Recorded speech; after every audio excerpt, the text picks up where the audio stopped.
Ito nga palang mga kaganapan sa ika-63rd birthday ng aking papa. Alas 9 na nga ng gabi sa mga oras na ito nang kami ay makapaghain ng pagkain. Wala nga talaga kasi sa plano na maghahanda kami kasi nga ang plano ay dapat maliligo na lamang kami sa swimming pool. Pero hindi na ngayon natuloy dahil nga ayaw ng papa ko na doon kami magsiselebrate ng kanyang birthday. Kasi maliban sa pagdodoble ng gastos ay medyo malayo-layo din dito ang swimming pool sa amin. Kaya hapon na nga lang din pala kami na malengke kaya nagabihan kami ngayon ng kain. Inilahan ko na nga lang din pala si papa dito ng cake at yung mga handa niya nga pala ay binili niya din. Hoy! O diba ganyan kami kababait na mga anak, birthday niya, bili niya pa, kain naming lahat. Charot!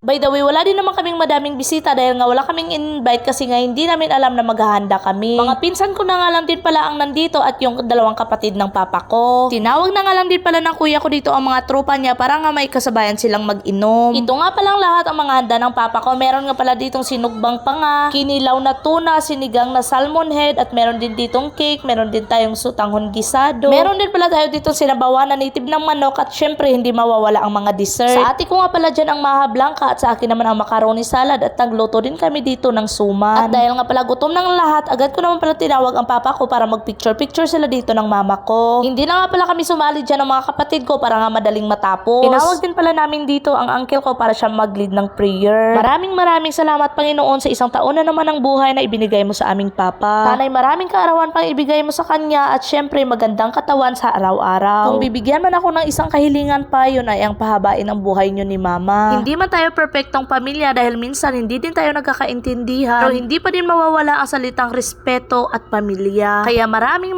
salamat pa sa lahat ng sakripisyo kahit na may mga pamilya na kami. Hindi ka man namin na birthdayhan ng bongga ngayon, abay malay mo next year. Hoy! Sa ngayon, hindi muna importante ang madaming handa. Ang importante ay magkakasama tayong lahat at magandang pangangatawan. By the way, pagkatapos nga pala namin siyang kantahan, ay agad naman pala siyang nag-blow the candle dito. At pagkatapos nga pala, ay ito na talaga ang inihintay ng lahat, chibugan time! Isa talaga ito sa pinakamasayang part kapag nasa probinsya ka itong chibugan time. Ibang-iba talaga kapag naghanda ka dito sa probinsya kahit nga maliit ang handa mo ay pinagsasaluhan ng lahat. At syempre wala dra ang hambal nga pila-pila kundi bahala gutok basta dasok. Hoy! Wow! Isa pa nga sa kagandahan na nagugustuhan ko talaga dito sa probinsya kasi kahit hindi mo ka mag-anak kapag may handaan ay pwede mong imbitahan. Kasi minsan based sa mga nakikita ko kapag nasa city or town ka nakatira kapag naghanda ay syempre sariling pamilya nyo lamang yung nandyan. Unlike dito sa probinsya na walang tinatawag na discrimination dahil kahit sino nga pwedeng kumain sa isang handaan. Minsan pa nga kapag umuwi na ang ating mga bisita ay syempre pinapabalutan pa din natin ng mga handang naiwan. Syempre maraming sharon yan dito sa probinsya.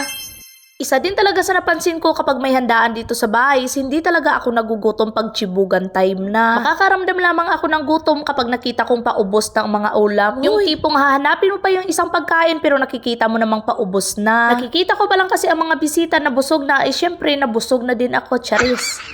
By the way, at dahil patapos na din pala kumain ang lahat, agad naman pala sinimula ni Manang Maricel ang paghuhugas ng pinggan dito. Ako na nga lang din pala ang nagligpit ng mga kutsara, baso, pinggan para dalhin nga dyan sa lababo. Isa din talaga ito sa kagandahan dito sa probinsya dahil nga pagkatapos kumain ay syempre nagtutulungan ang lahat sa mga gawain. Mas napapadali talaga ang buhay kapag nagtutulungan sa isa't isa. Si Manang Maricel na nga lang din pala ang naghugas ng pinggan dahil medyo maliit nga itong aming lababo. Hindi na nga mahirap ang paghuhugas ng plato dito sa amin dahil nga yung lababo namin is may gripo na. Unlike noon na mag-iigib ka pa sa bomba ng tubig para lamang may mahugas ka ng pinggan dito. Sa mga hindi pa nga nakapalo sa akin dyan, please like, share, and follow na din po. So hanggang dito na lang. Thank you!